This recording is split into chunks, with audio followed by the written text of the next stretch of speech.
네, 여러분들 안녕하세요. 시사타파의 신중 분석 시작하도록 하겠습니다. 오늘 제가 눈에 확 띄었던 뉴스, 그리고 그 뉴스의 이면에 있던 얘기들 여러분들에게 좀 말씀드릴게요. 아니, 대통령 특활비랑 업무 추진비를 공개를 했어요. 깜짝 놀랐습니다. 이재명 대통령이 6월 달에 취임하셔갖고 6, 7, 8 거의 3달 동안에 쓴 돈이 어디에다 썼냐. 이거 진짜 어떻게 보면 대통령의 업무 추진비는요, 국가 기밀 사항이에요. 어떻게 보면 국가 기밀 사항이라서 특정 업무 경비의 세부 내역은 밝히질 못했지만 역대 정부 최초로 특활비와 업무 추진비, 그 다음에 특정 업무 경비 내역을 공개했어요. 그래서 이재명 정부 출범 3개월간 특활비 4억 6,422만원, 업무 추진비 9억 7천, 이걸 돈을 다 했어요. 왜 했냐 그럼? 응? 왜 했냐? 국민의 알 권리를 존중하고 예산을 투명성 제고를 하고, 이게 뭐가 굉장히 큰 거냐면요, 대통령실에서 여러분들, 저는 항상 정치의 이면을 보잖아요. 대통령실에서 여러분들 업무 추진비와 특활비나 특경비를 공개를 하면 어떻게 되죠? 검찰이건 어디건 공개를 안 할 수가 없습니다. 국정원이건. 이제 이해가 가시죠? 아니, 대통령실도 업무 추진비랑 특활비랑 특경비를 공개했는데 검찰 새끼들이 업무 추진비나 특경비나 이런 것들을 공개 안 한다? 그러면 뺨 떼고 맞는 거죠. 그렇죠? 여기에 이제는 사법부도 특활비나 특경비나 공개하라, 거기에 국정원도 공개하라. 그러면 여러분들 누가 봐도 그러죠? 아니, 대통령도 공개하는데 니네 왜 공개 못해? 이게 되는 겁니다. 이래서 윗물이 맑으면 아랫물도 맑아지는 거예요. 윤석열, 김건희 같이 사우나 만들고, 골프장 만들고, 뭐 이상한 찜질방 만들고 이지랄 떠니까 윗물이 썩어 빠지니까 밑에가 완전 진흙탕이 되는 거잖아요. 이거는 누가 봐도 검찰이나 국정원이나 대한민국의 특수기관들, 권력기관들 특활비를 가장 많이 쓰는 검찰과 국정원도 앞으로는 특활비 공개나 어떤 업무 추진비 공개, 특정 업무 경비, 특경비 공개하라 그러면 이제는 거부할 수 없는 게 됐다라고 하고, 누가 봐도 이제 대통령실에서 이렇게 공개하기 때문에 어떤 지난 윤석열 정부에서 있었던 검찰의 특수활동비 공개를 거부할 수 없다, 이렇게 여러분들이 보시면 될 것 같고, 그리고 이재명 대통령이 먼저 이렇게 공개함으로써, 그러니까 이재명 정부에서의 모든 정부 부처는 세금을 공개하는 게, 야, 대통령도 공개했는데 우리도 해야지. 그러면서 어떻게 되죠? 단 10원 한 장도 허투루 쓸 수 없는 것이죠. 그렇죠? 아니, 대통령도 특활비 공개하는데 각 부처가 10원 한 장 허투루 쓸 수 없는 거죠. 그래서 그만큼 정기적으로 공개를 한다라고 선언을 했기 때문에 이재명 정부에서의 어떤 태클을 걸 수 있는 게 많이 줄어들었다, 여러분들이 보시면 될 것 같습니다. 그러니까 이재명 대통령은 딴 거 아니에요. 올바르게 집행하고 있다라는 걸 보여주는 겁니다. 무조건 권력을 잡았다 그래갖고 국민의 돈을 허투루 쓰는 게 아니라, 우리는 취임 3달이 됐지만 이렇게 올바르게 집행하고 있고 투명하게 밝히고 있다라고 하면서, 오히려 왜 이재명을 그렇게 죽이려고 했는지 사람들에게 다시 한번, 이게 감탄사가 나오잖아요. 헌정사상 최초로 대통령이 어디다가 돈 썼다라는 걸 국민에게 보고한 거. 이게 이재명 대통령의 말과 어떤 그 행동이 똑같은 겁니다. 저는 국민의 종입니다. 그래서 국민들이 5년 동안 위임한 권력이기 때문에 그 권력을 그 돈으로 어떻게 썼는지 국민께 보고한 거잖아요. 그렇죠? 국민에게 보고한 거잖아. 그럼 대통령부터 먼저 자세를 낮추다 보니까 모든 공직자들도, 요번에 여러분들 검사 새끼들이나 저 새끼들, 뭐 판사 이런 애들 하는지 보세요. 국회의원들 질문하는데 이지랄 떨고 앉아있고, 그런 것들 보면서 얼마나, 그러니까 이재명 대통령이 선출직 권력이 임명직 권력을 보다 더 국민들에게는 많은 권한이 있다, 이런 말들이 그냥 나오는 게 아닙니다. 여러분들이 그렇게 보시면 될 것 같고, 이건 아주 저는 이 생각을 어떻게 했을까. 역대 정부 최초로 특수활동비를 공개했다. 대단한 일이다. 그 다음에 곧 여러분들 추석 명절이 다가오죠. 이번 추석 명절에 이재명 대통령께서 매년 대통령실에서 이제 선물을 보내잖아요. 공개했습니다. 사진으로 보신 분들도 있죠. 이 가운데 시계가 있고요. 여기에 서해바다 보리새우, 갯벌 철인일염, 서해바다 김, 남해바다 김, 의성쌀. 근데 질문이 있습니다. 쌀 요만큼 주면 햇반이야? 좀 너무한 거 아니야? 햇반도 요거보다 많겠다. 동해 덕장 건오징어, 강원도 돌미역, 그 다음에 뭐 해녀 톳, 기장 다시마 이렇게 해갖고 오면 풍성하고 행복한 한가위 되십시오 하고 여기에 이제 엽서까지 이렇게 엽서를 이렇게 해갖고 보내는 거야. 인사말. 인사말은 여기에 담겨 있습니다. 이거 제가 오면 경품으로 누구 드릴게요. 당연히 뭐 대통령님? 아이 뭐 굳이 이런 걸 보내고 그래. 오면 제가 나중에 올 연말에 원래는 시사타파 우리가 1년마다 행사를 하려고 했는데 개국본 행사 겸 시사타파 행사로 해야 돼서 제가 이거 선물로 추첨을 통해서 여러분들에게 드리도록 하겠습니다. 안 오면 어떻게 하지?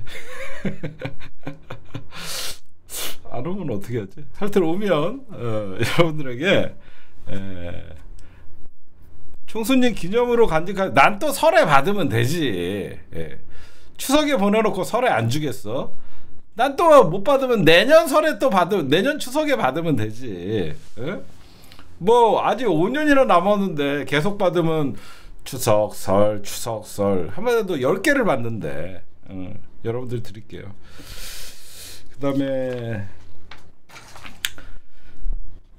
지금 여러분들 이재명 정부가 지금은 윤석열이 짜놓은 예산을 쓰고 있는 걸 알고 계시죠?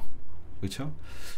한 나라의 그러니까 대통령이 어디에 초점을 맞추는진 기획재정부에서 이제 만드는 그 예산을 보면 돼요. 현재 2026년 예산을 보면 2026년 예산을 보면 이재명 정부가 어디에 가장 신경을 쓰고 있는지 우리가 알 수 있어요. 그게 뭐냐면 제가 2026년 예산안을 좀 들여다봤거든요. 이재명 대통령이 가장 신경 쓰는 게 인공지능 AI. 우리가 사실 IT로 한 20년 먹고 살았잖아요. 김대중 대통령이 1998년도에 IMF 외환 시대 때 전국을 인터넷망을 깔면서 우리가 사실 IT의 선두 국가가 됐잖아요. 그걸로 한 20년 먹고 산 거예요. 그럼 우리가 앞으로 미래의 먹거리는 뭐죠? AI 인공지능이 되겠죠. 그래서 내년 예산을 딱 보니까 이재명 정부가 가장 돈을 많이 늘린 곳이 AI 등 연구개발비, R&D. 윤석열은 연구개발비를 아예 다 삭감하는 인간이죠. 미래의 먹거리를 잠식시킨 인간이고, 두 번째 이재명 대통령이 가장 신경 쓰인 예산은 뭐냐면 임대주택 지원 사업이에요. 임대주택 지원 사업. 이거는 누가 봐도 청년 세대와 노인 세대의 가장 절실한 주거의 안정이죠. 그래서 AI 연구개발비, 그 다음에 여기에 들어가는 돈은 10조를 추가한 거고요. 그 다음에 여러 가지들을 보면 임대주택 지원 사업에도 추가로 기존에 있던 예산에서 추가를 얘기하는 거예요. 7조 원 정도를 투자를 합니다. 윤석열 정부는 임대주택 예산을 줄였습니다. 그래서 주택 구매 예산을 늘렸던 그런 정부예요. 그래서 이재명 정부 다시 임대주택. 근데 이재명 정부의 임대주택은 좀 다릅니다. 여러분들에게 좀 말씀드리면, 이재명 대통령이 예전에 성남시장에서 이런 얘기, 성남시장 시절에 제가 이분은 참 획기적이다라고 얘기한 게, 이재명 대통령은 너무 디테일에 강해요. 그게 뭐냐면 임대주택 산다 그러면 차별받고 못 사는 애들 산다는 그런 이미지가 있기 때문에 임대주택 사업을 LH나 SH에서 뭘 하더라도 그거를 민간 기업이 짓게 해라. 그래서 임대주택도 프리지오, LG 자이 이런 데서 짓게 해라. 그러면 아무래도 사람들이 생각할 때 더 좋은 이미지가 있지 않냐. 예전부터 그런 생각을 하셨던 분이에요. 그러니까 시행사만, 그러니까 설계만 LH나 SH가 하는 것이고 나머지 건설은 대기업을 시켜라. 그래서 그 아파트가 뭐 현대 아파트, 프리즈 아파트, 임대도, 그러니까 임대하면 못 살고 뭐 가난하고 기초생활수급자 이런 이미지가 아니라 서로 임대 아파트 요즘 좋아졌다. 그러니까 이런 예전부터 이런 생각을 하셨어요. 그래서 제가 야, 이분은 좀 다르구나라는 생각을 했는데 이제 대통령이 되셔서 그 꿈을 실현하시는 거예요. 지금 보면 제가 간단하게 말씀드리면 이재명 대통령의 여러분들 내년 예산이 얼마냐면 700조가 넘어요. 내년 예산이 728조예요. 저는 이런 얘기를 좀 해드리고 싶어요. 2025년 예산보다 8.1%가 늘어났어요. 굉장히 많은 돈이, 아니 728조인데 많은 돈이 늘어났죠. 그랬더니 국힘당이나 대한민국의 어떤 수구 세력들이나 이런 애들이 뭐 내년에 재정 적자는 어떻게 할 것이냐 이런 개소리를 하는데 제가 이런 말씀을 좀 드리고 싶어요. 미래에 대한 먹거리 투자는요, 728조를 다 쓰더라도 이거는 미래의 성장 동력이 되기 때문에 이거는 투자가 되는 겁니다. 제 말 이해하시죠? 그냥 윤석열 같이 줄여갖고 그냥 돈 다 쓰고 미래의 어떤 투자나 어떤 불확실성을 비전도 없이 만드는 것보다 이 돈을 기존에 있던 2025년 예산보다는 늘어났지만 이게 결국은 나중에 대한민국의 성장의 동력으로 다시 돌아오는 거거든요. 그러니까 제가 말씀드리는 거는 이재명 정부의 내년에 어떤 확장 재정 정책은 내수가 좋지 않고 시장이 제 역할을 못할 때 국가가 지출을 늘려서 이 돈의 동맥 경화 현상을 뚫겠다는 거예요. 그렇죠. 돈의 동맥 경화 현상을 뚫겠다는 거예요. 그리고 여러분들이 우리나라가 이제 728조 뭐 이렇게 예산이 뭐 대단한 거죠. 근데 진짜 여러분들이 고정 예산이 있어요. 고정 지출이. 그게 뭐냐면 연금 나가는 거 이런 것들이 300조가 넘어요, 여러분들. 그런 거가 있어요. 기본적으로 복지 예산, 그러니까 아무것도 안 해도 나가는 기본 예산, 공무원들 월급, 거기에 가장 비중을 많이 차지하는 게 공무원들의 월급은 고정 지출이잖아요, 그렇죠? 공무원들 월급, 그 다음에 연금, 거기에 어떤 복지에 들어가는 돈들은 매년 300조에서 400조 정도가 고정 지출이에요. 나머지 200조, 아이고 왜 이렇게 뿌연이? 나머지 200조 갖고 사업을 하는 거예요.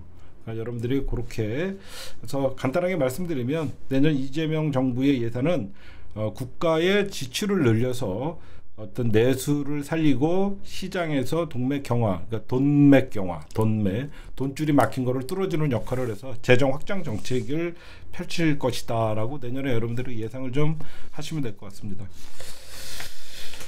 그다음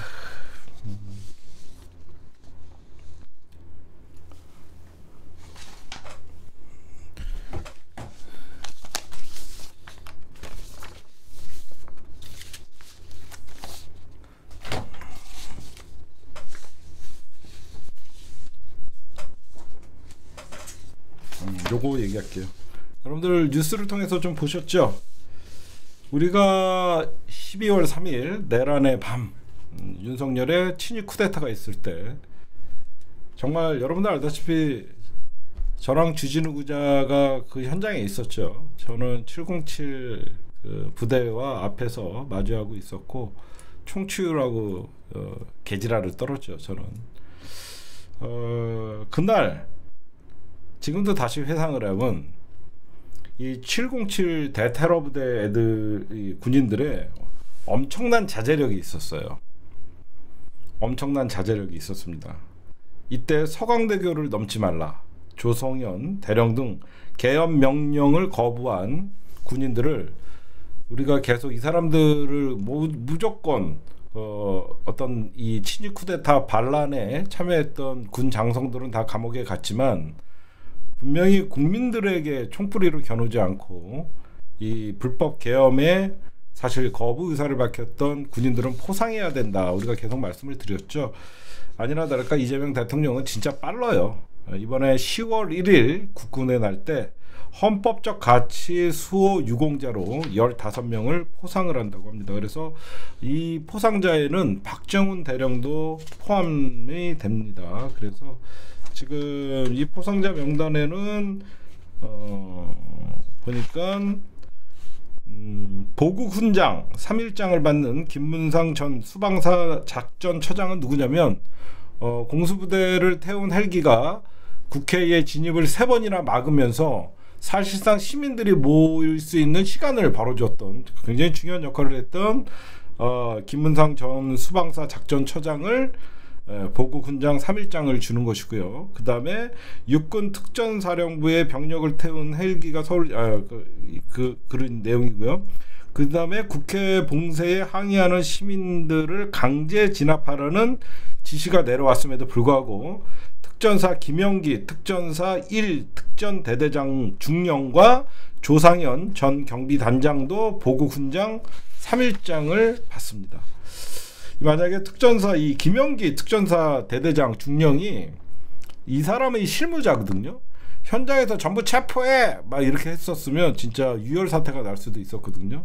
정말 했고 그 다음에 보국 포상 대통령 표창 국무총리 표창에서 저는 군의 개혁 민간 국방부 장관이 간 것도 이재명 정부에서 군 개혁의 신호탄이고 그만큼 군에서도 불법적인 명령은 따르지 않으면 언젠가는 반드시 국가가 보상한다는 이런 좋은 기억을 남겨야 된다고 저는 생각을 합니다. 우리가 예전부터 나쁜 놈들은 어떻게 처벌해야 된다 막 이런 얘기들이 많이 나오겠지만 이렇게 의로운 분들도 우리는 꼭 잊지 말아야 된다라고 생각을 합니다. 그래서 다음 달 10월 1일 77주년 국군의 날 때 행사가 진행됩니다. 그리고 이분들은 특진을 추진하라고 이재명 대통령이 군의 사기 진작을 위해서 특진해라 시켜라 잘합니다. 진짜 흠잡을 데가 없어요.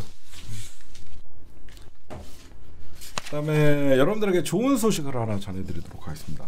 빵진숙이 우리 진숙이 며칠 남았지? 예, 진숙이 이틀 남았습니다. 예. 예, 방미통합법안 법안이 24일 법사위에 통과가 되고 25일 본회의에 통과될 예정이기 때문에 예, 빵진숙이 임기 이틀 남았습니다. 우리 진숙이 예, 대구시장 나가려고 이재명 대통령과 지가 보수의 여전사가 돼서 싸우는 모습을 보여주려고 했더니 우리 진숙이 그 꿈은 다 사라지고 지금 검찰에 법인카드 부정사용으로 지금 기소돼 있는 상태입니다. 그래서 제가 이거 계속 예전부터 얘기한 거예요. 빵진숙 때문에 여러분들 너무 스트레스 받지 마세요. 이거 통합하면 된다. 기억나시는 분 있죠? 이거 빵진숙이 뭐 탄핵이나 이런 거 갖고 여러분들 너무 염두에 두지 마시고 이 방통이랑 이거를 합치면 자리가 없어진다. 계속 여러분들에게 그런 말씀을 드렸기 때문에 이 빵진숙이 이제 곧 빵진숙이가 대구시장을 나갈 게 아니라 이제 검찰 기업 조사받고 감옥 가야죠. 이틀 남았습니다. 우리 진숙이. 예, 그렇게 보시면 될 것 같고 이건 나중에 말씀드리고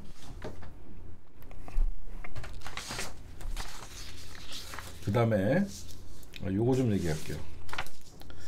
오늘 여러분들 뉴스 속보 이런 거에 경찰이 정광훈 목사 딸 압수수색을 하고 있다 이런 뉴스를 봤죠. 이 뉴스의 이면에는 뭐가 있는 거냐면 경찰은 왜 정광훈은 이미 고발돼 갖고 수사 선상에 올랐죠. 근데 왜 딸을 압수수색하냐. 이 이유는 결국은 이 딸이 극우들 집회의 돈줄인 거예요. 무슨 말씀인지 아시겠죠? 저 수많은 극우 집회들 누가 저기 뒤에서 돈을 댔냐. 경찰이 조사하다 보니까 그 돈줄은 정광훈 목사 딸로 본 거죠. 그래서 왜 그러면 정광훈 목사의 딸이 알뜰폰 통신사 뭐 퍼스트 모바일 하면서 교인들을 통해서 뭐 가입시키고 거기에다가 뭐 돈을 받고 그래갖고 어마어마한 카드 가입이나 이런 것들 하면서 어마어마한 그 이익을 챙겼거든요. 그러면서 결국은 이 돈이 극우 정광훈 집회에 흘러 들어간 것이다라고 했기 때문에 여기를 조사하는 거예요. 그러면 이거에 전방위적으로 정광훈뿐만 아니라 정광훈도 지금 수사를 받고 출국 금지 당해 있는 상태거든요. 그래서 정광훈 집안에 결국은 전방위적인 수사가 들어가고 있다라고 여러분들이 보시면 될 것 같아요. 이 눈치 빠른 뭐 전환길이가 윤석열을 구하기 위해서 지금 미국에 가 있다. 이건 도망간 겁니다. 소년보 세계로교회 목사 구속되고 정광훈 수사 받는 거 보면서 정광훈이 바로 전환길은 바로 도망간 거예요. 전환길이요. 바로 도망간 거예요. 이렇게 이 뉴스 하여튼 경찰이 왜 정광훈 딸을 압수수색하냐? 그러면 경찰이 노리는 것은 정광훈 일가의 돈줄, 이 돈줄의 흐름, 바로 극우 집회에 사용됐다라고 하면 바로 다 잡아들일 수 있으니까 그게 보시면 될 것 같고. 그 다음에 이거는 그 어디에서도 얘기하지 않는데 국힘당이 민주당이 쳐놓은 덫에 걸렸어요 지금. 이거 아마 대대적으로 앞으로 국힘당이 굉장히 곤란해질 겁니다. 그게 뭐냐면 지금 여러분들 민주당에서 이재명 대통령이나 김병기 원내대표가 기업들이 사업을 하는데 배임죄를 폐지하겠다, 이 얘기 혹시 들어보신 분들 있죠? 지금 이재명 대통령이 대통령 되시고 나서 산재나 여러 가지 기업들이 책무를 강조를 하고 굉장히 세게 어떤 노란봉투법뿐만 아니라 기업들이 부담을 느낄 수 있는 그런 여태까지 뭐 보수가 생각하거나 기업가들이 생각할 때는 굉장히 부담스러운 법들을 다 통과시켰죠. 그러다 보니까 이 배임죄, 이재명 대통령이 이런 얘기를 했잖아요. 아니 사업을 하다가 망할 수도 있지, 무조건 성공을 하는 사업이 어딨냐, 그렇다 그랬고 그걸 그 오너에게 배임죄를 적용해서는 되겠냐 라고 하면서 민주당 주도로 기업인들이나 어떤 오너의 배임죄를 폐지하자라고 이렇게 얘기를 했어요. 그러면서 정기 국회 내에서 폐기하겠다고 했더니, 그러니까 국힘당은 이제 어떤 덫에 걸렸냐면 민주당이 뭐 한다고 하니까 무조건 반대만 한 거야. 그렇죠? 민주당이 뭐 통과시키겠다라고 했더니 반대를 해버렸잖아. 그래놓고 뭐라고 하냐? 민주당은 배임죄 폐지는 민생과 기업들을 위한 것이다라고 했더니 야당은 뜬금없이 대장동 무죄 만들기다. 이재명 대통령이 과거에 경기도지사 할 때 이 대장동 배임죄를 검찰이 엮어갖고 올렸잖아요. 근데 얘네들은 그냥 무조건 이재명 살리기 위해서 배임죄도 없애는 거다고 했는데 여기서 이제 민주당의 덫에 걸린 거예요. 이게 무슨 말이냐? 여태까지 여러분들 친기업 정책을 펼치는 것은 국힘당이었죠. 전통적으로 보면 무조건 기업들의 규제를 풀어주고 기업들에게 친기업 정책이라고 펼쳤는데, 어떻게 보면 대한민국의 뭐 재벌들이나 우리나라 30대 그룹들의 오너들이 원하는 게 이 배임죄라는 것 때문에 맨날 경찰 조사받고 이런 거에 대해서 굉장히 부담을 느낀다라고 했는데, 민주당이 배임죄를 폐지한다는데 국힘당이 반대를 하는 꼴이 돼버린 거죠. 그러니까 민주당이 오늘부터는 어떤 식으로 공세를 취하면 된다? 니들 배임죄 반대하는 거야? 니네 배임죄 반대하는 거야? 계속 얘기하면 국힘당은 기업의 눈치를 안 볼 수가 없잖아. 얘는 그냥 대장동 무죄 만들기라고 이거 개소리 하지만 내심 우리나라의 기업들은 아니 이거 배임죄를 왜 국힘당이 반대해? 이게 되는 거죠. 그죠? 반기업적, 맞아요. 그러니까 이게 국힘당의 딜레마가 온 거야. 그러니까 김병기 원내대표가 이제 프레임 전환으로 아니 이거 민생경제협의체로 민생과 기업을 위하는 건데 이거 왜 국힘당이 반대하냐, 이거 몰아붙이니까 엉뚱한 소리 하다가 이건 결국 어떻게 되면 국힘당이 찬성을 할 수밖에 없습니다. 그렇죠? 누가 봐도 이거는 국힘당이 나중에는 배임죄는 찬성을 해줄 수밖에 없어요. 그러니까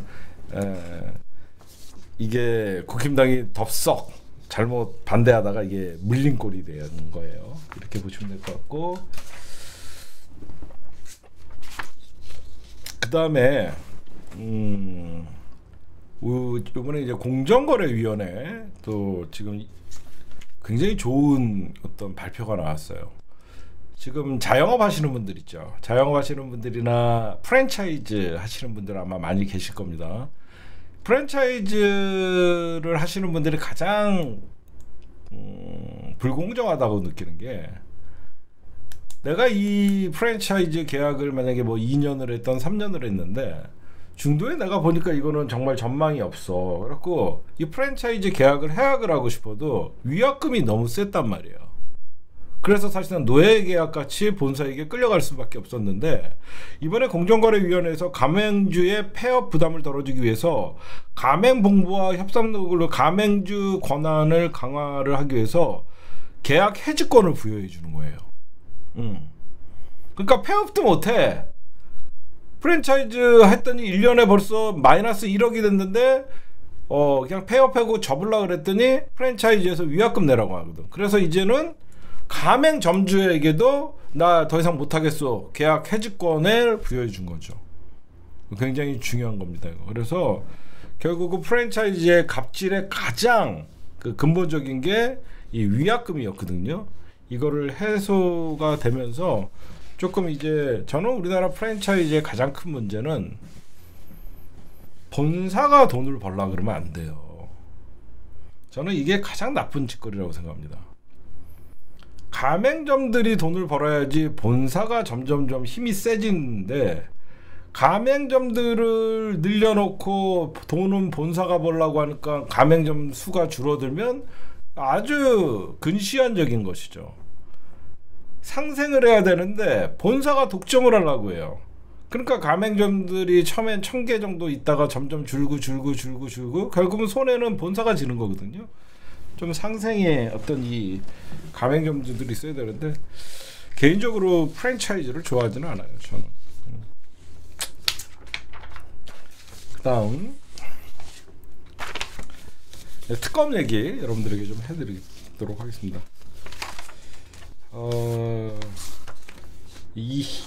욕할 뻔했네. 죄송합니다. 윤석열이 진짜 이거 인간도 아니죠. 외환수사 출석 거부 의사를 밝혔습니다.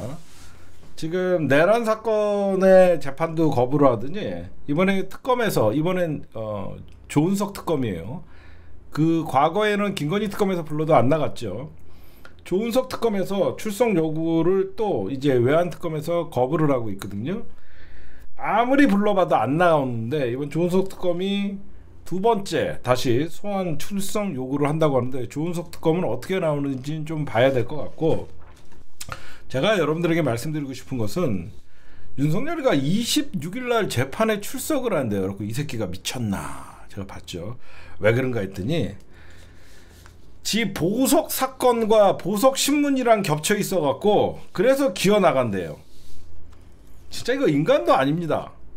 왜 26일 내란 특검이 추가 기소한 직권남용 권리행사 방해 사건의 첫 재판에 출석을 하나 했더니, 이 사건과 함께 지 보석 사건의 심리가 같이 열리기 때문에 출석을 한다고 합니다. 아이고 참, 이게 왜 그러냐면 내란 우두머리 재판과는 별개로 이번 보석 심리가 열리니까 그래서 나가는 거예요. 쓰레기 중에 개쓰레기 새끼입니다, 이건. 이런 새끼가 참, 아유, 하여튼 말년이 죽을 때까지 나오면 안 돼요, 저 새끼. 그 다음에 민중기 특검이 이제 김상민을 제대로 조지고 있어요. 뭘로 조지냐? 제가 저번에 잠깐 얘기했죠. 당연히 여러분들 김상민 이 검사는 지금은 청탁금지법 위반으로 지금 특검에서 기소를 했는데, 사실 특검은 대가성이 입증만 되면 뇌물죄로 기소를 하려고 그래요. 근데 뇌물죄가 형량이 훨씬 세거든요. 근데 누가 봐도 이거는 뇌물죄 요건이 충분하다고 보여요. 그렇죠? 왜 그러냐면 김건희가 공직자는 아니지만 남편이 대통령이란 말이에요. 그리고 김건희는 지가 실질적으로 여기저기서 공천권을 행사하고 거의 대통령 역할을 했다라는 것은 이미 다들 알고 있고요. 김건희가 공무원은 아니지만 남편 윤석열을 이용해서 공직 임명에 관여할 수 있는 자리에 있죠. 제 말 이해하세요? 김건희가 여러분들 공직자는 아니지만 남편에게 공직 임명을 할 수 있게끔 관여를 할 수 있는 자리가 있기 때문에 이게 뇌물죄가 형성이 돼요. 특가법상 여러분들 뇌물죄는요, 액수에 따라서 엄청나게 형량이 달라져요. 1,000만 원이냐, 3,000만 원이냐, 5,000만 원이냐, 1억 원이 넘을 때마다 형이 계속 증가돼요. 근데 이 김상민이는 그림값이 1억 4천만 원이잖아요. 응? 여러분들 그림값이 1억 4천이면 벌써 여러분들이 봐도 얼핏 봐도 5년 이상 나오겠죠. 응? 그래서 여러분들 왜 김상민이가 저게 가짜라고 얘기했는지 이제 이해가 가시죠. 응? 이제 왜 김상민이가 검사 범미꾸라지잖아. 어? 저거 가짜다라고 하면 어떻게 되죠? 가치가 없잖아.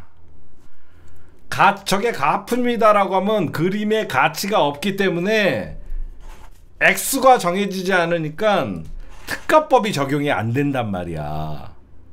이해를 가세요? 완전 범미꾸라지가 가짜다 얘기하는 순간 가격을 매길 수가 없으니까 특가법은 1,000만 원, 3,000만 원, 5,000만 원 이렇게 액수가 정해 있는데 가짜면 가격을 정할 수 없으니까 특가법을 적용하지 못하니까 뇌물죄를 벗어나려고 하는 거예요. 이런 놈들. 근데 제가 보면 지금 현재 김건희 특검에서는 대가성 입증에 자신이 있다라고 얘기가 나오고 있기 때문에 오히려 김상민이는 뇌물죄로 죄목을 바꾼다라는 얘기들이 나오고 있어요. 현재는 청탁금지법으로 기소를 해갖고 구속시켰지만 뇌물죄로 바꿀 것이다라는 얘기들이 나오고, 그래서 저번에 김상민이가 그랬잖아요. 그림은 가짜고 나는 평소에 김건희랑 윤석열이랑 친분이 두터웠고 그래서 나는 검사 시절에 말도 안 되는 윤석열에게 검찰 내부 정보를 직보했다. 응? 말도 안 되잖아. 어? 검찰의 동향을 보고를 했다. 이 미친놈이에요. 어떤 검찰이 여러분들 대통령에게 동향을 보고합니까? 응? 그리고 그림도 대리구매했다. 뭐 개소리 했는데 이거 다 나중에 피해 나가려고 했는데 다 걸립니다.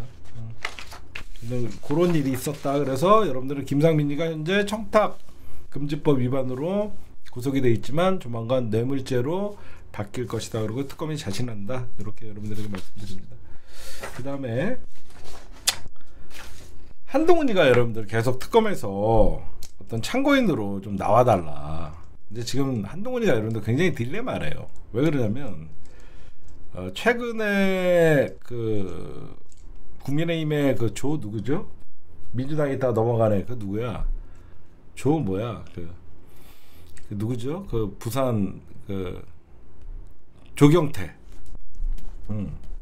조경태가 특검에 출석해서 이것저것 다 증언을 해줌으로써 사실 돌아와서 국힘당에서 엄청난 비판을 받고 배신자라는 소리를 들었거든요. 한동훈이가 지금 계속 할 말 없다, 뭐 수치 어떤 소환 명령도 출석 요구도 다 부정하는 게, 한동훈이가 특검에 가갖고 지금 이 마당에 그날 이랬어요 저랬어요 했다가는 고자질하는 게 되잖아요. 응? 그러면 한동훈이는 또 영원히 배신자의 늪에서 헤어나올 수가 없어서 지금 계속 증인신문을 불출석을 하고 있는데 법원이 또다시 10월 2일 날 재지정을 했어요. 응? 그러니까 특검이 계속 협조해달라, 그날 알아야 된다라고 하면서 지금 한동훈이가 굉장히 거부를 하고 있는데 이게 딜레마가 있는 거예요. 그렇게 여러분들이 보시면 될 것 같고,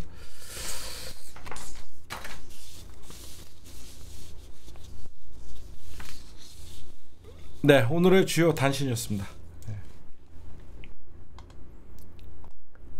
네, 2부 지금 여러분들 들리는 얘기가, 제가 어제 9월 30일 날 조의대 왜 이렇게 흐리니 대선 개입 어떤 의혹 청문회가 이게 민주당이 사실 뭐 갑자기 상정했다라고 얘기를 했죠. 그랬더니 이제 또 민주당에서 좀 말이 나왔어요. 이게 추미애 법사위원장이 당 지도부와 상의도 안 하고 이게 했다. 응? 그러면서 이게 정청래 대표, 김병기 원내대표가 패싱당했다. 이렇게 하면서 이제 싸움을 부추겨요. 언론에서. 이거는요. 추미애 법사위원장이 잘한 겁니다. 왜 잘한 거냐면 민주당은 법사위는 법사위원장이 책임지고 하는 거다라고 하면서 진짜 민주정당의 모습을 보여주는 거예요. 그렇죠? 그러니까 언론에서는 추미애가 내년 경기도지사 나가려고 당내 강성 지지자들에게 지지를 받기 위해서 선명성 경쟁을 하는 거 아니냐라고 하면서 이거 추미애를 까기 위해서 그런 거예요. 그러니까 여러분들이 이런 거에 넘어가셔갖고 얘기할 필요 없고, 오히려 정청래 김병기 원내대표 입장에서는 겉으로는 이렇게 우리는 몰랐다라고 얘기하지만 속으로는 내심 통쾌할 거 아니에요. 그쵸? 내심 통쾌하잖아요. 당 지도부가 당론으로 생각해봐요. 이게 정치공학적으로 보시면 당론으로 조이대 어떤 청문회를 하겠다라고 하면 뭐 일파만파로 뭐 사법부를 민주당이 급습한다라고 얘기하지만 이건 법사위에서 하는 거잖아. 그치? 이건 법사위에서 하는 거니까 이거는 김병기를 욕할 게 아니라 이거는 당내랑 이거는 논의가 된 게 아니다라고 하면서 거리를 둔 거죠. 무슨 말씀인지 아시겠죠? 이거는 김병기를 욕할 게 아니라 이거는 당내랑 이거는 논의된 게 아니다 라고 하면서, 당론은 아니다 라고 하면서 이건 법사위 소관이니까 법사위가 알아서 이건 진행한 거다 라고 하면서 거리를 이렇게 둬가면은 민주당 전체로 공격을 못하고 법사위에 한정을 할 수 있잖아요. 그러니까 정청래 대표나 김병기 원내대표는 얘네들이 이제 공격의 범위를 법사위로 가져가는 거죠. 민주당까지도 못 오고 대통령까지도 못 올라가고. 그러니까 이거는 굉장히 잘한 거예요. 그러고 나서 만약에 추미애 법사위원장이 어떤 결정이 하자가 있거나 잘못되어 있다 그러면 정청래 대표님이 이거는 바로 잡아야 된다라고 얘기하지만 이건 당연히 법사위 소관이잖아요. 법사위 소관이잖아요. 그러니까 당연히 이건 이렇게 해도 전혀 이상이 없는 것이죠. 오늘 제가 오전에 정치 브런치에서도 잠깐 말씀을 드렸지만 안 나오겠죠. 그렇죠? 조이대 당연히 여러 사정이 있으므로 이번 청문회는 나가지 않을 것입니다. 세종대왕은 법을 왕권 강화를 위해서 쓰지 않으셨습니다. 뭐 이지랄 떨었을 거 아니야.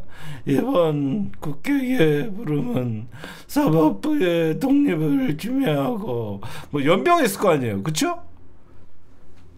근데 민주당으로서는 조이대가 안 나와도 땡큐입니다. 조이대가 안 나와도 땡큐죠. 왜? 안 나와? 국회가 부르는데 안 나와? 탄핵의 마일리지가 쌓이는 거예요. 그렇죠? 탄핵의 마일리지가 쌓이잖아. 누가 봐도 사람들이 어떻게 생각하죠? 야, 쟤 왜 국회가 부르면 안 나와? 뭔가 구린 게 있나? 그런 게 되는 거죠. 그렇죠, 여러분들? 그러지 않아요? 세종대왕이 뭐 그런 개소리 하듯이.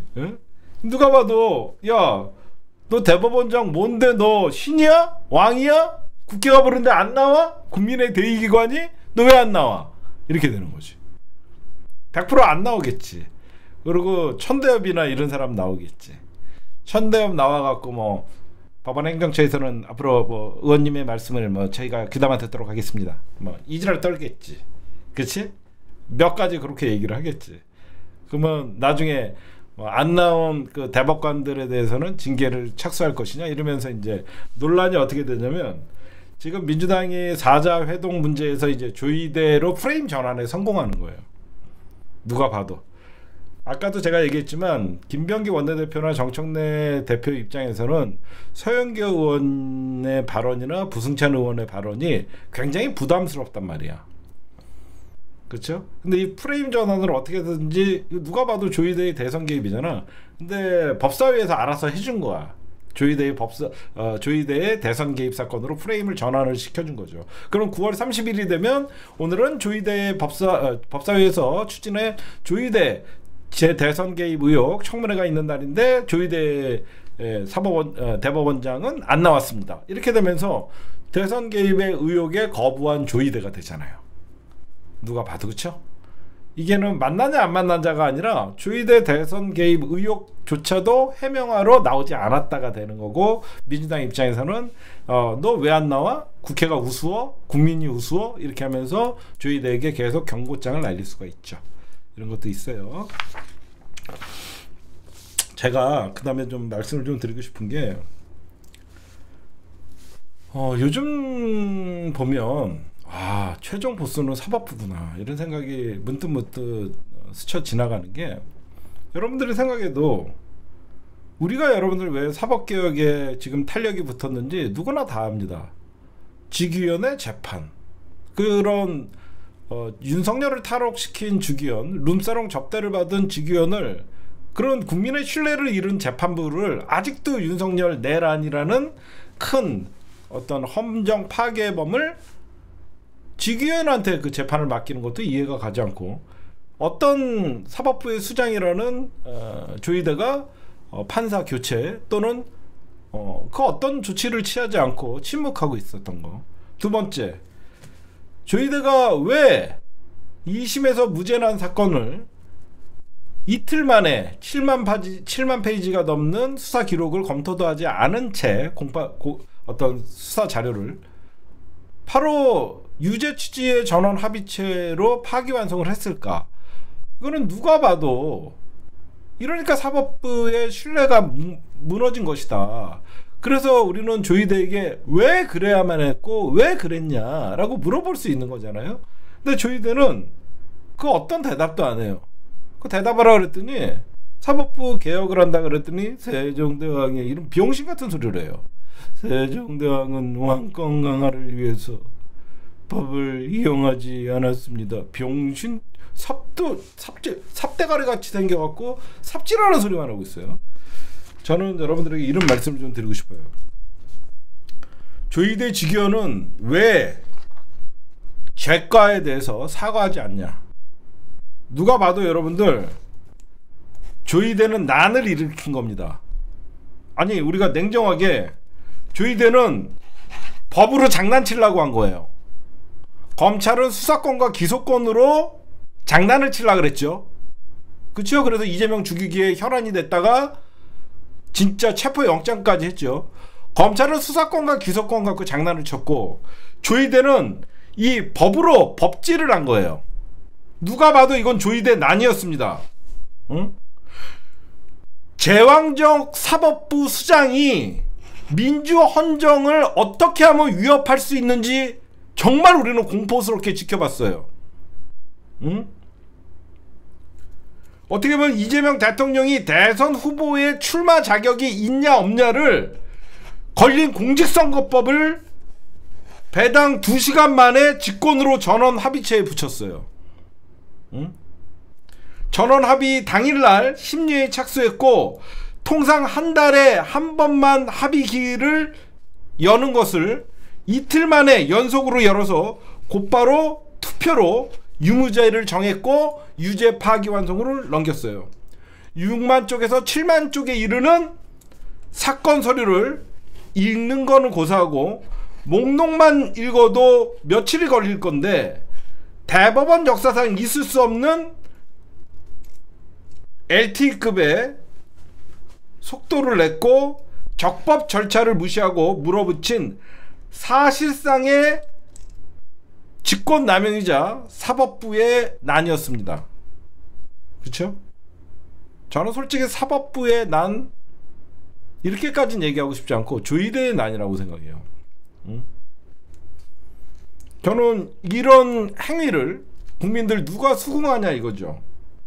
저는 대통령도 파면되고, 응? 그 대통령이 임명한 9명의 신복, 윤석열이 임명한 대법관, 그들을 동원해서 사법 쿠데타를 시도한 놈이에요. 오늘 제 방송 제목이 뭐죠? 조이대와 사법부 독립은 별개의 문제입니다. 우리가 자꾸, 여러분들, 이거는 제가 오늘 되게 중요한 제목을 제가 잘 뽑은 거예요. 이게 무슨 말이냐면, 마치 우리가 조이대에게 너 왜 대선 개입했냐라고 자꾸 물어보면 엉뚱하게 왜 사법부의 독립을 훼손하냐가 되잖아. 이게 어떻게 조이대에게 이런 직권남용이나 민주헌정을 파괴하는 조이대의 난을 책임을 묻는 거를 왜 사법부의 독립을 훼손한다라는 걸 연결시키냐 이거죠. 여러분들 봐셔도 조이대와 사법부는 별개죠. 그쵸? 조이대가 사법부의 수장으로서 그 권력을 이용해서 사실상 정치 개입을 했고 사법 쿠데타를 일으킨 거잖아요. 응?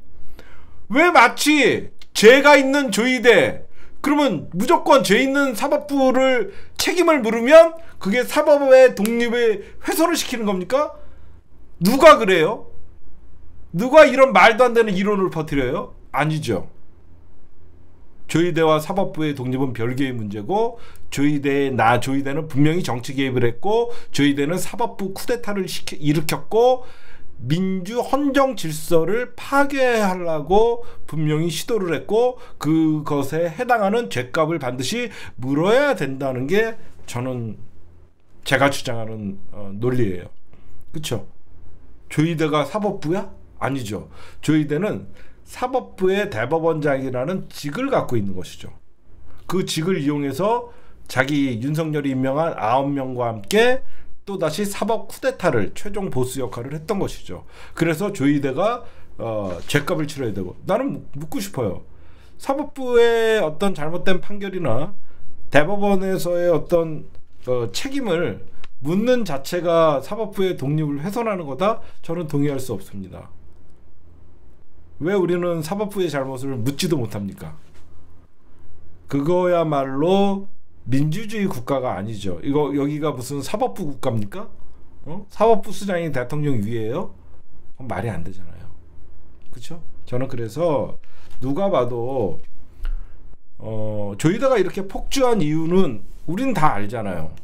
그냥 이재명 대선 출마 막기 위해서 아니었나요? 너무 당연한 거 아니었나요? 우리는 다 알고 있었잖아요. 이재명 대선 출마하면 당선될까봐 이재명 아예 대선 출마를 봉쇄하려고 저렇게 조이대가 어떤 적법 절차를 무시하고 저렇게 LTE급으로 파기환송을 보낸 거 아니에요? 다 알고 있는 내용이잖아요. 그렇죠? 이걸 누가 수긍합니까? 응? 저는 절대, 그래서 이재명 대통령이 이런 얘기를 하는 거예요. 대통령 선출권이 선출되지 않는 임명직 고위 법관 몇몇이 판결문 몇 줄로 대통령 자리를 탈취하려고 그랬던 사법 쿠데타예요. 그쵸? 국민들이 민주주의의 꽃인 선거에 어떻게 보면 국민의 선택마저도 사법부가 제한하려고 그랬던 대선 출마를 봉쇄하기 위한 사건이라는 거, 이건 당연히 조사해야죠. 이런 과거에 대한민국이 사법부나 이 2시간 만에 2심 재판을 전원합의체로 붙이는 사건이 있었나? 상식적으로 봐도 없었잖아요. 이건 조사해야죠. 헌정 파괴를 하고 사법 쿠데타 말고는 뭐라고 얘기합니까? 저는 그래서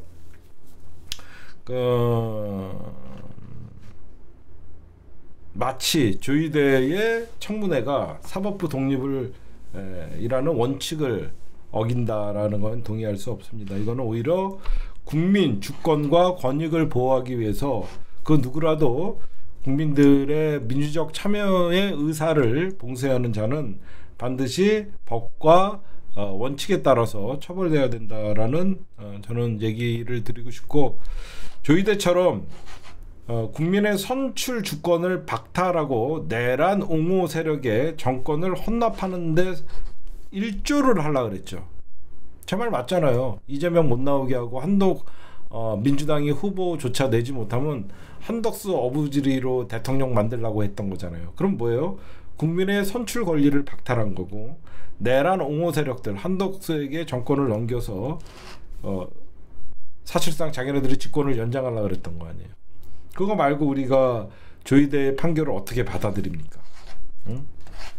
이런 와중에 사법부 독립 운운하는 거야말로 정말 웃긴 얘기 아닙니까?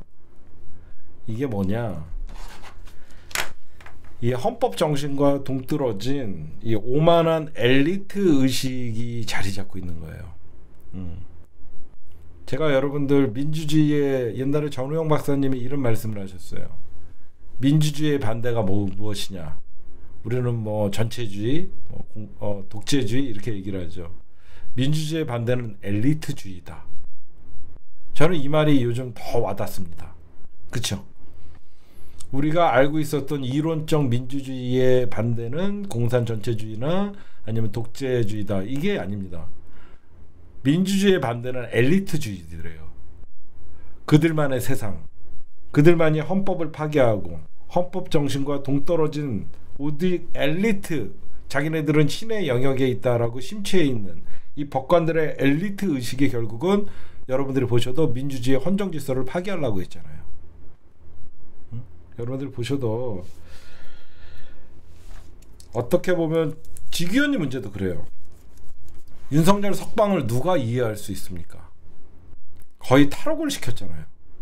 그런 탈옥을 시킨 놈을 다시 구속을 시켰더니 이제는 재판을 지연시키고 앉아있고, 그런데도 그 누구도 직위원을 욕하고 조희대를 욕하면 사법부 독립을 훼손한다.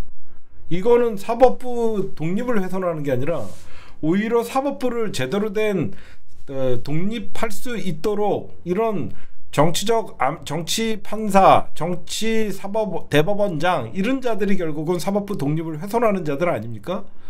오히려 민주당이 사법부 독립을 위해서 이런 곳곳의 암초들을 지금 제거하기 위해서 조희대 사퇴를 요구하는 것이고 직위원 재판장을 반드시 바꿔야 되고 내란 전담 재판부를 만든다는 거 아닙니까? 그렇죠, 여러분들. 제가 봐도 이번에 법사위에서 청문회는 왜 못합니까? 우리가 인식의 전환이 필요한 시기라고 생각해요.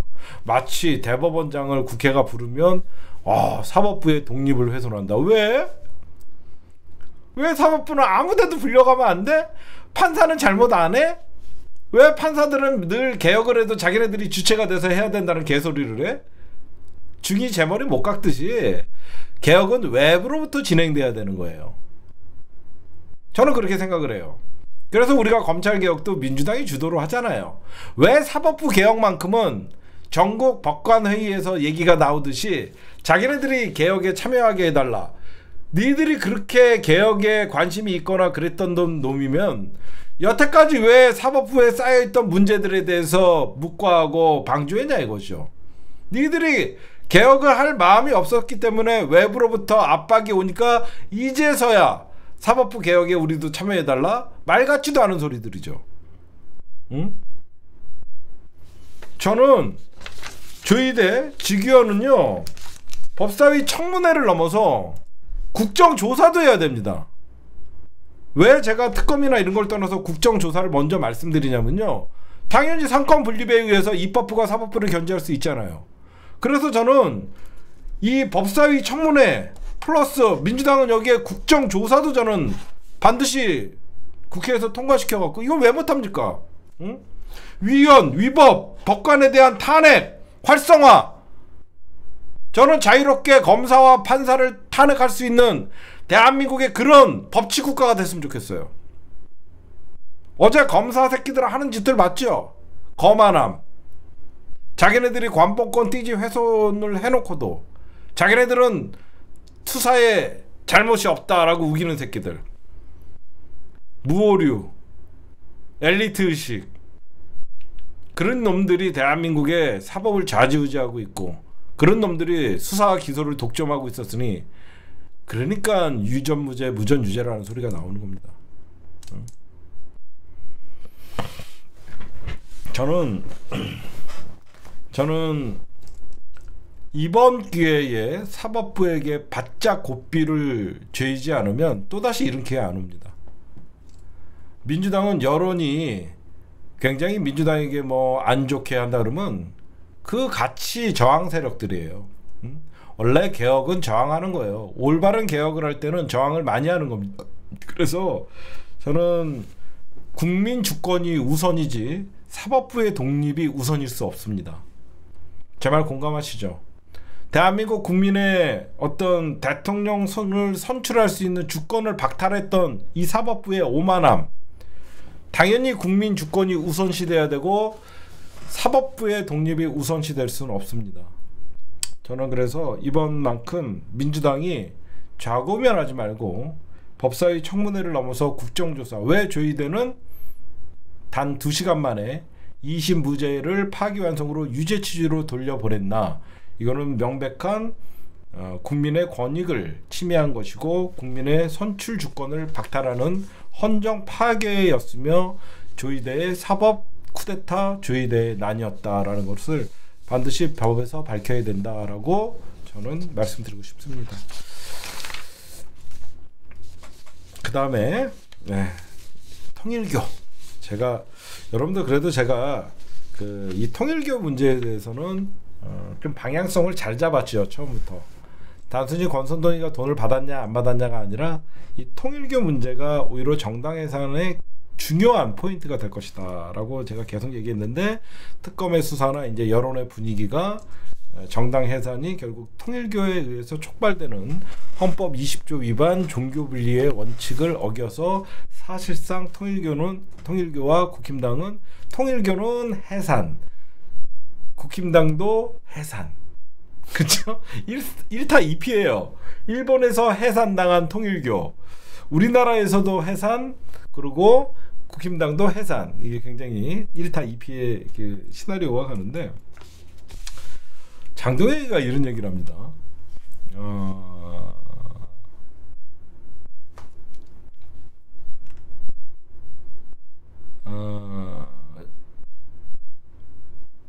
초딩도 알만한 사실, 알았어요. 그래도 모르시는 분들을 위해서 얘기한 거고. 그 다음에 어제 한 학자가 구속되니까 장동혁이가 종교 탄압이라고 합니다. 이거 굉장한 여러분들 실언이에요. 통일교를 종교로 인정한 거예요. 그쵸? 이거 민주당이 그냥 가만히 있는데, 이거 사실 이번에 장동혁이가 통일교 한학자 구속에 종교 탄압이라고 얘기한 것 같고, 이건 바로 민주당이 반격을 해야 돼요. 통일교를 종교로 인정하냐? 라고 하면서 개신교들의 에게 물어보고, 우리나라 기독교는 어떻게 생각하냐, 통일교를 종교로 생각하냐, 이거 굉장한 실언이에요. 응? 얘네들은 이단이라고 얘기하거든요. 우리나라의 어떤 기독교나 정통 이 종교에서는 이거 장동혁 큰 실수한 거예요. 응? 이거 사실 민주당이 이거 절호의 기회를 해서 대한민국의 기독교인들에게 통일교를 종교로 인정하는 국힘당, 이당과 손잡은 국힘당 바로 반격을 해야 됩니다. 이거. 응? 이거 사실 기독교의 대형교회 목사들 다 들고 일어나야 돼요. 응? 이거는 사실상 장동혁이가 정교 분리의 원칙을 어긴 반헌법적 행위예요. 응? 이건 민주당의 공격거리가 엄청나게, 이래서 어떤 정청래 대표가 최약체 지도부라고 얘기한 게 이런 겁니다. 이거 그냥 대치기 당하는 거거든요. 통일교를 종교로 인정하십니까? 라고 얘기하면 장동혁이가 뭐라고 대답합니까? 못해요. 저건 대답을 못합니다. 통일교 종교라고 그러면 장동혁에게 묻는다. 통일교를 대한민국의 정상적인 종교라고 생각하냐? 종교다라고 얘기하는 순간 기독교랑 불교랑 뭐 다 들고 일어나는 거고, 그 다음에 종교가 아니다라고 얘기하는 순간 또 통일교한테 싹 다 빠져나가는 거고, 이거는 외통수에 걸린 거예요. 그러니까 민주당이 이거는 바로 반격을 해야 돼요. 그 다음에 지금 한학자가 여러분들 구속이 됐잖아요. 이제 새로운 국면으로 접어들었어요. 이거 보시면요, 희한한 게 있어요. 다 구속됩니다.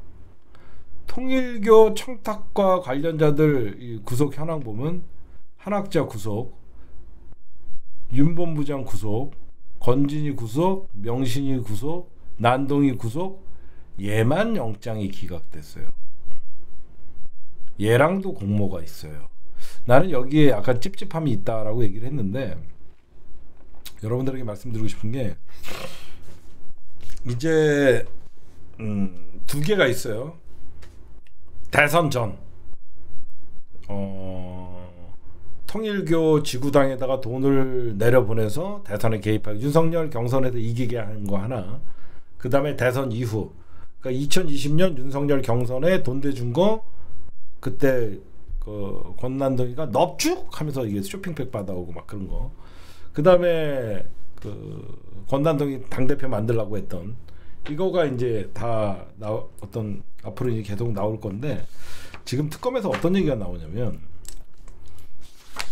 이번에 특검이 한학자를 구속시키고 건진이 구속시키고 명신이 구속시키고 난동이를 구속시키는데 누가 1등 공신일까?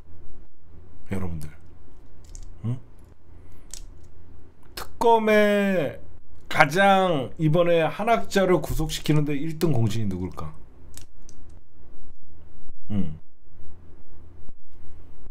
윤영호예요. 윤영호가 다 불었대요. 윤영호가 하나하나 다 불었대요. 왜? 한학자랑 저 정비서 있죠. 한학자랑 정비서가 처음에는 얘네가 얘를 통해서 공모를 했는데, 이게 수면으로 올라오니까 얘를 손절을 합니다.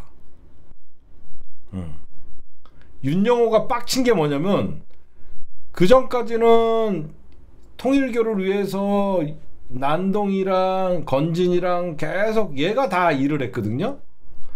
이제 이게 세상에 드러나니까 얘를 손절을 해버려요. 손절을 해서 빡쳐갖고 다 본 거야. 그러니까 통일교의 청탁 사슬을 특검에서 딱 전광판에 그러는데 윤영호가 다 해준 거야. 이게 제가 한학자한테 직접 이거는 지시를 받았고, 실세인 정모 비서한테도 보고를 했고, 제가 권선동한테 쇼핑백으로 돈 주고, 이거 특검이 어떻게 알아? 윤영호가 다 불었다는 거야. 그래서 권난동이도 빼도 박도 못하고 구속된 거고. 그러니까 윤영호가 왜 빡쳤냐, 바로 자기를 손절을 하는 걸 보면서 사실상 이제 빡친 거죠. 그래서 한학자나 권난동이나 다 구속, 거의 1등 공신이에요. 1등 공신. 얘가 제일 먼저 구속될 때 얘를 보호하려고 하지 않고 손절을 했단 말이야. 얘도 손절, 얘도 손절, 얘도 손절, 얘도 손절 다. 그러니까 얘가 이것들 봐라 하면서 특검에 적극 협조를 한다는 거예요. 그래서 지금 어떻게 보면 최종 보스인 한학자가 구속되고 나서 윤영호가 지금 뭐 하냐면 보석 청구를 해요. 왜 이제 시나리오가 보이죠. 윤영호가 최종 보스였던 한학자가 구속되자마자 윤영호가 보석을 청구를 해요. 그러면 이제 특검에서 그 보석을 받아들이면 이제 재판으로 법원에서 허가를 해주면 되는 거거든요. 그래서 이런 이번에 윤영호가 대단히 특검에 협조적이었다라고 얘기가 나오자마자, 한학자 구속되자마자 윤영호가 보석 청구를 하잖아요. 그리고 굉장히 이례적인 게 있어요. 여러분들, 이런 이단이나 사이비들은 절대 본인들을 드러내지 않아요. 여러분들 잘 보시면, 그렇죠? 이단이나 사이비라고 하는 사람들이 본인의, 사실 얘네들은 음지에서 은둔적 권력을 누리는 사람들이에요. 근데 이번에 되게 이상한 게, 통일교가 집단행동을 했어요. 전국 교구장 한학자 구속의 첫 입장을 발표를 합니다. 그리고 지도부 총사퇴를 외쳐요. 무슨 말이냐면, 여태까지 사이비 종교나 어떤 이단이라고 얘기하는 사람들은 자기네 존재 자체를 숨기고 조직 자체를 은둔으로 하면서 음지에서 조직을 확장해 나갔는데, 이번에 제가 보면 이번 기회에 통일교는 엄청난 타격이 있을 거예요.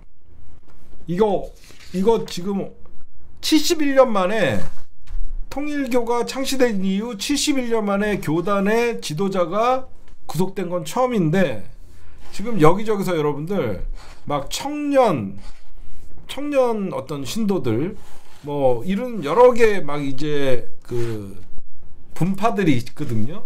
문선명이 죽은 다음에 얘네들도 사실상 권력 승계에 있어서 굉장히 싸움이 컸었어요. 그래서 한학자가 권력을 잡았었는데, 지금 보니까 뭐 한학자를 홀리마더라고 하면서 막 따르는 인간들 있잖아요. 홀리마더 참 어머니를 모시지 못한 걸로 현 지도부 총사퇴를 외치고 있거든요. 저쪽에서도 이제 권력 구도의 변화가 있는 것 같은데, 얘네들은 내가 보니까 지금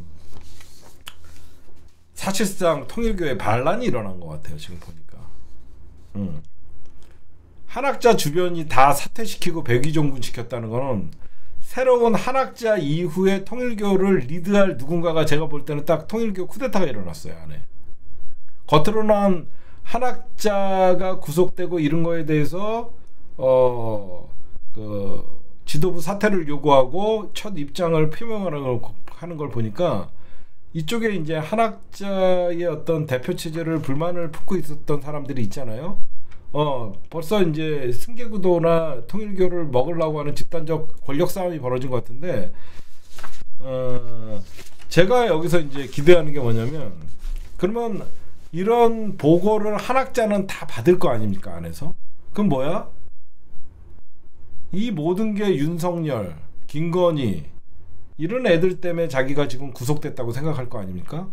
뭐 여러 가지 뭐 YTN 인수, 캄보디아 어떤 사업, 그 다음에 통일교 교인을 비례대표 달라 뭐 이런 것들 이제 결국은 윤석열 정부와 엮여 있다 보니까 지금 여러 가지 뭐 죄명으로 지금 이제는 통일교를 살리기 위해서는 한학자는 밖으로 나가는 수밖에 없잖아. 뭐야? 특검에 적극 협조할 게 있는 거죠. 그러니까 장동혁이가 지금 국힘당이 어제 한학자가 구속되자마자 사실상 지도부들이 굉장히 난처하잖아요. 한학자 말에 의해서 국힘당의 운명이 결정되니까. 제 말 맞죠? 한학자가 사실 그것뿐만 아니라 특검에서 계속 이럴 거예요. 권선동이한테 1억 주고 그 다음에 거기 대통령 경선할 때 2억 1천만 원을 내려보냈다는 거는 저희가 익히 알고 있고 윤종호 세계본부장이 증언을 했는데, 이거 말고도 또 있습니까? 사실 뭐 난동이가 와서 그 금액이 얼마입니까? 100억 단위가 될 수. 이거 특검에 협조할 수밖에 없어요. 누가 봐도 여러분들 특검에 적극 협조하면 한학자는 건강상 이유로 보석 청구를 승인해 줄 수도 있거든요. 그러니까 한학자는 무조건 지금 나가야지. 제가 보면 통일교는 지금 사실상 내부 권력 싸움이 펼쳐졌어요. 그래서 제가 보면 한학자는 특검에 적극 협조할 수밖에 없어요. 뭐하러 여러분들 윤석열, 김건희를 한학자가 보호할 필요가 있을까? 없죠. 여러분들 생각해도 미쳤다고, 나는 권선동한테 돈 안 줬다 이렇게 얘기할 필요가 있겠냐고. 자기가 고령이기도 하고 찾아온 사람한테 돈을 준 거 맞다. 그러면 한학자는 오히려 불구속 수사를 받겠다라고 인정이 될 수가 있잖아. 제가 보면 우리가 모르는 더 큰 게 터질 가능성이 굉장히 큽니다. 저는 그 저수지가 어디냐면 캄보디아 사업이라고 생각해요. 윤석열이가 뜬금없이 캄보디아의 투자 금액을 30조로 올렸잖아. 7조였던 돈을 30조로 올린 거는 거기서 받기로 한 돈 중에서 윤석열과 김건희에게 반은 뭐 15조나 이런 걸 주기로, 이런 말들이 나올 수가 있다는 거죠. 그래서 제가 보면 한학자는 이제는 윤석열, 김건희, 권선동 이런 사람이 아니라 진짜 자기가 살 길을 찾을 수밖에 없는 지금 100%입니다. 이건 한학자가 지금 그러니까 그러니까 빨리 나가서 수습해야 되고 그런 일들이 산더미인데 한학자가 지금 누구 여러분들 보호할 처지가 아니잖아. 지금 제가 보면 특검이 노리고 있는 것은 한학자는 고령에다가 한학자에게 플리바게닝이나 여러 가지 이거 더 있죠. 어떤 것들을 또 보고받았어요. 그러면 제가 최종적으로 생각하는 것은 한학자가 나오고 어제 기각된 정비서가 다시 들어갈 수도 있지 않을까. 그쵸? 나는 사실 모르고 정비서가 사실 다 하고 나한테 보고를 했다라고 하면 특검은 정비서를 영장을 치고 정비서를 가둔 다음에 한학자를 풀어주고, 저는 그런 어떤 플리바게닝이나 그런 것도 가능하지 않을까. 그래서 이거 진짜 큰 사건이에요. 이게 당원 명부도 걸렸죠. 당원 명부도 걸렸죠. 돈 받은 것도 입증이 됐죠. 윤종호는 이미 다 떠들었죠. 근데 윤종호가 모르는 게 또 있다고. 제가 보면 정원주인가요? 저 여자가 정원주랑 한학자만 알고 있는 또 다른, 그러니까 윤영호는 권선동까지밖에 못 갔잖아요, 여러분들. 제가 궁금해하는 건 그거예요. 윤영호는 지가 상대한 게 건진법사랑 권난동밖에 없지만 진짜로 한학자는 김건희를 다이렉트로 상대했거나 윤석열을 다이렉트로 상대할 수 있잖아. 그렇죠? 우리가 여기서 놓치고 있는 게 무조건 윤영호에게 윤영호가 올라갈 수 있는 건 권선동밖에 없었단 말이야. 근데 김건희 스타일은, 제가 김건희 전문가잖아요. 김건희는 자기가 대한민국의 최고라고 생각해서 저런 윤영호랑 얘기 안 해요. 총재님 연락처 달라 그러고 쟤는 직접 딜할 인간이에요. 제 예상컨대 김건희랑 한학자는 만난 적 있을 겁니다. 어디에서? 안가에서. 분명히 안가 수사하다 보면 한학자가 안가에 온 적이 있을 거예요. 우리가 김건희가 안가를 한 번만 이용했을까? 저는 100% 한학자 정도는 김건희가 자기 위세를 과시하고, 누가 봐도 저 주술과 저런 거에 빠삭한 김건희가 사실상 건진법사가 줬던 뭐 그라프 목걸이나 이런 것은 인사치레였고 더 큰 거를 노리기 위해, 그러니까 윤석열이가 캄보디아의 어떤 ODA 사업에 7조에서 30조로 늘린 게 김건희의 머리에서 나온 거지. 그게 무슨 윤석열이가 야 캄보디아에 그 돈을 좀 늘려줘야 되는 거 아니야? 이거를 윤석열이가 지시했다고? 김건희가 지시한 거지. 여러분들은 그렇게 생각 안 해요? 저 다 김건희가 지시한 거면, 김건희는 제가 보면 한학자랑 100% 다이렉트로 만난 적이 있고, 김건희가 만난 다음에 오빠 그 돈 늘려, 그래서 뭔지도 모르고 아리백도 모르는 새끼가 뭘 알겠습니까? 그냥 야 저기에다 돈 늘려라 한 거죠. 이거 여러분들 100% 제가 보면 특검이 조사하다 보면 한학자 김건희 다이렉트 또는 정모씨 김건희 다이렉트가 나올 거예요. 왜? 지금은 한학자가 살아야 되니까 윤종호가 분 거보다 더 큰 걸 불어야 되는 거예요. 그래서 더 큰 게 나올 거라고 예상을 하는 겁니다. 그쵸? 윤종호가 다 낱낱이 붕괴, 권선동한테 얼마 줬다, 건진한테 뭐 줬다, 이걸로 권선동이랑 잡았잖아요. 건진? 그러면 통일교회 윤영호보다 더 큰 걸 불어줘야만 한학자가 사실상 플리바게닝이나 특검 수사에 적극 협조가 되잖아. 그러면 권선동 위의 급을 불어야 된단 말이야. 그럼 뭔가 한학자나 정모씨, 정원주가 알고 있는 더 큰 거는 결국은 우리가 생각할 때 김건희, 윤석열 쪽으로 연결되는 라인밖에 없다. 큰 거는 뭐 돈이나 뭐 대가성, 뭐 김건희에게 뭐를 보장해줬다, 뭐 이런 것들이 있겠죠. 저는 그렇게 생각합니다. 아마 조만간 이거 큰 거 터집니다, 이 특검에서.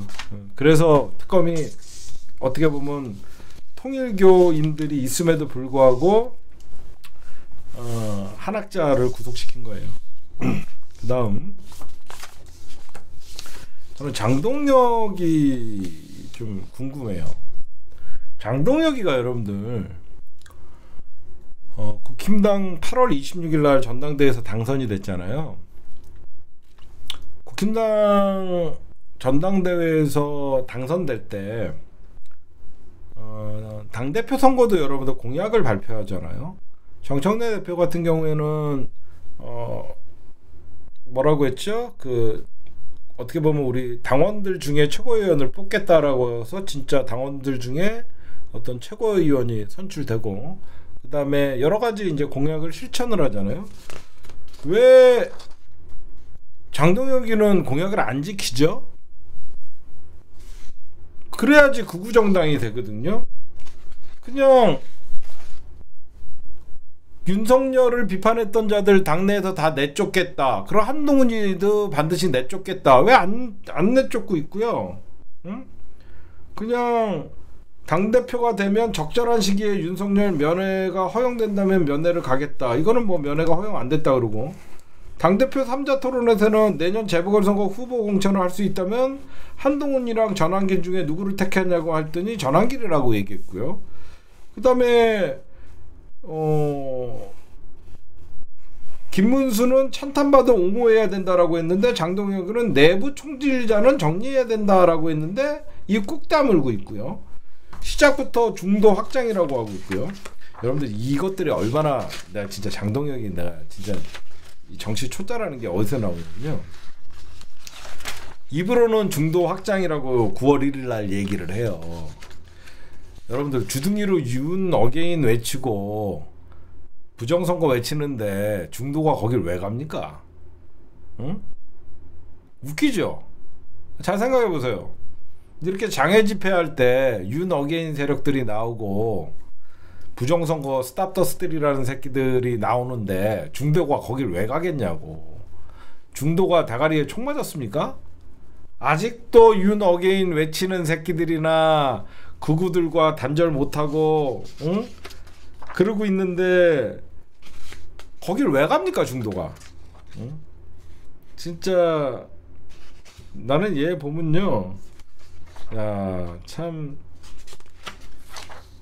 공약 좀 지켜라. 그래야지 진짜 제대로 망가지는 거 좀 보게. 그런 말씀 좀 드리고 싶고, 그 다음에 우리가 늘 고정관념으로 생각하고 있는 게 하나 있는데, 뭐가 있냐면 이거 언론이 만들어낸 프레임인데, 여러분들 우리가 이 언론에 의해서 세뇌당한 것 중에 하나가 뭐냐면 보수가 정권을 잡으면 미국과 사이가 좋다는 거예요. 과연 그럴까요? 응? 여러분들이 진짜네 라고 생각해요. 오히려 민주정부가 정권을 잡을 때 미국과 사이가 훨씬 좋습니다. 보수가 정권을 잡을 때 오히려 한미 관계는 늘 파괴돼요. 가만 생각해 보시면 그렇죠. 응? 예전에 여러분들 1953년에 미국에서 이승만을 축출하려고 그랬었어요. 그 이유는 이승만이 북진 통일을 주장하다가, 잘 생각해 보시면 여러 가지가 있어요. 왜 그러면 보수 정권이 잡으면 오히려 한미 관계가 파탄이 나냐면요, 미국이 6.25 전쟁을 참전을 하고 유엔군으로 해서 사실상 북한의 어떤 침략을 막아준 거 맞죠. 그때 미국이 6.25라는 한반도의 어떤 내전이었죠. 전쟁 이후에 미국이 가장 중요시하는 게 뭐냐면 다시는 6.25 같은 전쟁은 발발돼서는 안 된다예요. 그러니까 한반도의 정쟁을 억제하기 위해서 주한미군이 주둔하는 것이지, 북한을 침공하기 위해서 미국은 주한미군을 주둔시킨 게 아니거든요. 그러니까 여러분들 생각해 보세요. 미국이 최근에 윤석열 정부에서 가장 빡친 게 미국 몰래 평양에 무인기를 보내서 도발을 유도했던 거예요. 그렇죠? 응? 제 말 맞죠? 미국은 자기 나라 몰래, 미국 몰래 자꾸 북한, 어떻게든지 미국은 한반도에서 충돌을 완화시키기 위해서 존재하고 미국의 전략이건데, 끊임없이 이 대한민국의 극우들이나 이 새끼들이 정권을 잡을 때마다 북한의 전쟁을 유도해서 미군이 자연스럽게 참전해서 북을 이용해서 정권을 유지를 하려는 그런 계속 어떤 그 야욕을 드러내잖아요. 그러니까 여러분들이 생각할 때 우리가 진짜 잘못된 고정관념이 오히려 보수라는 작자들이 정권을 잡을 때 항상 위기가 왔었는데 마치 대한민국의 민주정권이 들어서면 뭐 좌파가 권력을 잡아서 미군 철수하니 이런 개소리들을 해요. 그거는 여러분들 정말 잘못된 얘기고, 그러니까 대한민국이 여러분들 일본으로부터 해방한 이후에 6.25를 겪고 미국의 가장 중요한 최우선 정책은 제2의 한국전쟁을 막는다예요. 그런데도 불구하고 끊임없이 북한과의 어떤 전쟁 이런 것들을 하려고 하는 이 대한민국의 극우들, 이거에 대해서 미국이 사실상 굉장히 분노를 하는 거예요. 그런 것들을 여러분들을 좀 바꿔야 된다. 오히려 민주정부가 들어섰을 때 미국과의 관계 얼마나 좋았습니까? 문재인 정부 때 도란프, 김정은, 판문점에서 회담도 있고 굉장히 평화가 유지되고 지속됐잖아요. 그러다 보니까 트럼프도 우리 문재인 대통령을 굉장히 존중을 해주고, 여러 가지 노무현 대통령 때도 여러분들 부시랑 노무현 대통령이 얼마나 부시가 노무현 대통령을 존경을 했으면 노무현 대통령 서거 때 부시가 온 거 보셨죠? 그쵸? 노무현 대통령 서거 때 진짜 부시가 참석을 했었어요. 한 4년 전인가? 제가 그래갖고 그 현장에 있었거든요. 그러니까 우리가 마치 대한민국의 조중동과 기득권이 만들어낸 진보가 민주정권이 들어서면 한미 관계가 파괴되고 어떤 안보가 불안하다. 이거는 지네가 오히려 정권을 잡았을 때 가장 위기인 건 한미 관계다라고 여러분들이 보시면 될 것 같습니다. 제가 옛날에 그 부시가 그때 누구죠? 노무현 대통령 손녀 그때 조금 했을 때인데 누구죠? 그 부시랑 같이 손잡고 들어가는 거 제가 그 영상 따로 찍어 그냥 그 현장에서 영상 찍어갖고 올렸어요. 그거 찾아보시면 있을 거예요. 한번 보시면 있습니다. 그 다음에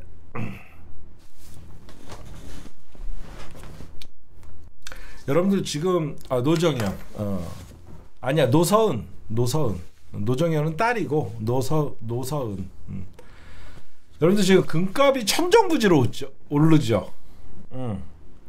금값이 천정부지로 오르죠. 왜 그럴까요? 여러분들 금값이 천정부지로 오르는 이유가 뭘까요? 요거 오늘 재밌는 얘기 하나 하면서 끝내죠. 금값은 왜 천정부지로 오를까?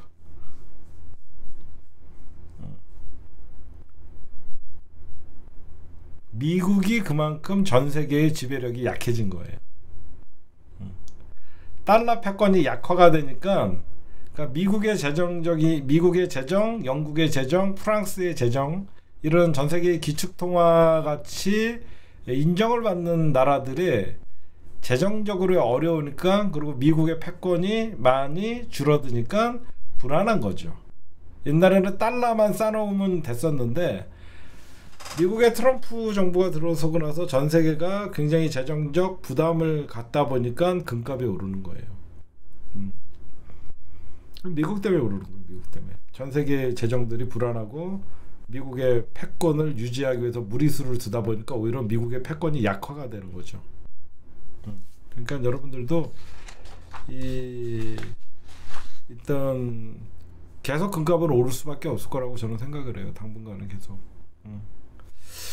그런 말씀 드리면서 그 다음에 아니나 다를까 박주민 의원님이 서울시장 출마를 선언을 했죠. 제가 계속 박주민 의원이 오세훈 때리는 모습을 보면서 박주민 서울시장 나가려고 하는 것 같다. 참 훌륭한 의원님이신데 제가 아직 까면 안 된다.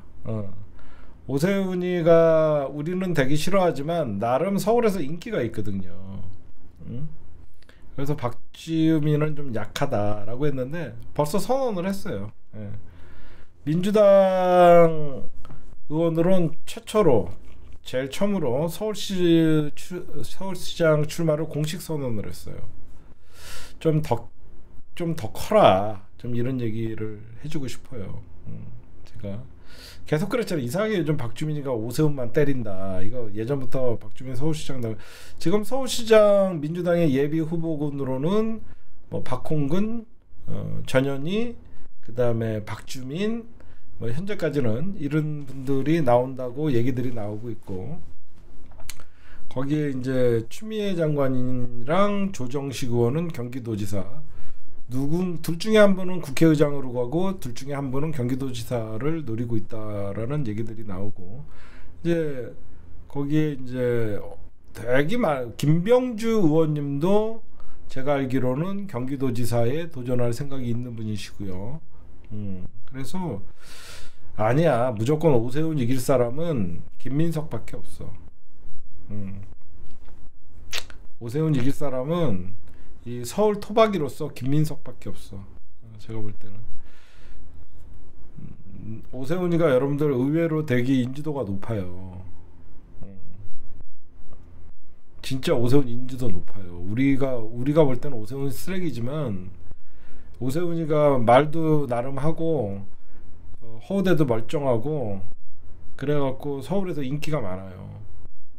그래서 박주민이나 전현이나 이거는 민주당 안에서나 어떤 국회의원 지역구용으로는 쓸 수 있지만 서울시 전체는 또 강남이라는 대구시 강남구가 있다 보니까 좀 하여튼 김민석 총리가 안 나오면 나오라고 끌어내야죠. 안 나오면 나오라고 끌어내야죠. 오세훈이만큼은 저는 너무 보기가 싫거든요. 하여튼 뭐 강훈식 소리도 나와요. 강훈식을 충남으로 돌리지 않고 강훈식을 서울시장으로 내보낸다라는 그런 소리도 좀 여기저기서 들리는데, 어쨌든 이번 추석이 지나자마자 이제 본격적인 여러분들 내년 지방선거, 국정감사 끝나자마자 이제 내년 지방선거 준비들을 한창 할 겁니다.